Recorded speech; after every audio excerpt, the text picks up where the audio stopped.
ഇന്ന് മിക്ക അറബ് രാജ്യങ്ങളുടെയും അവസ്ഥ എന്താണ്?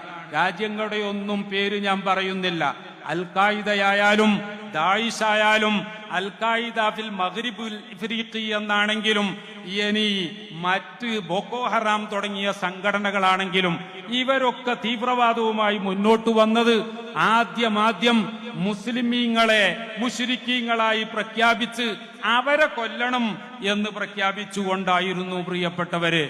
അതുകൊണ്ട് നമ്മൾ മനസ്സിലാക്കേണ്ടത് ആ ടെററിസത്തിനെതിരെ, എക്സ്ട്രീമിസത്തിനെതിരെ മനുഷ്യർക്കൊപ്പം എന്ന മുദ്രാവാക്യവുമായി ബഹുമാനപ്പെട്ട ഷെയ്ഖുന കാന്തപുരം ഉസ്താദ് യാത്ര നടത്തുകയാണ്. സമസ്തയുടെ 100ാം വാർഷികത്തിന്റെ ഭാഗമായാണ്, സെന്റിനറിയുടെ ഭാഗമായാണ് ഇത് നടത്തുന്നത്.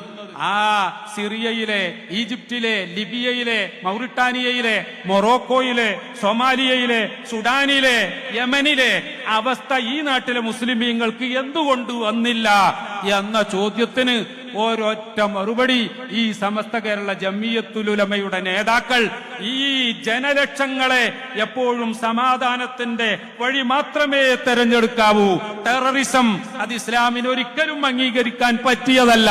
ടെററിസവുമായി പോകുന്ന ആളുകൾക്ക് ഇസ്ലാമുമായിട്ട് ഒരു ബന്ധവുമില്ല എന്ന് എപ്പോഴും ഊന്നിപ്പറഞ്ഞുകൊണ്ട് ബോധവൽക്കരണം നടത്തിയതിന്റെ ഫലമാണ് പ്രിയപ്പെട്ടവരെ ആ അറബ് രാജ്യങ്ങളിലൊന്നും സംഭവിച്ചതുപോലെയുള്ള അപകടങ്ങൾ നമ്മുടെ നാട്ടിൽ സംഭവിക്കാതിരുന്നത് എന്ന് മാത്രം പറഞ്ഞു ഒരു കാര്യം പറയാതിരിക്കാൻ നിർവാഹമില്ല.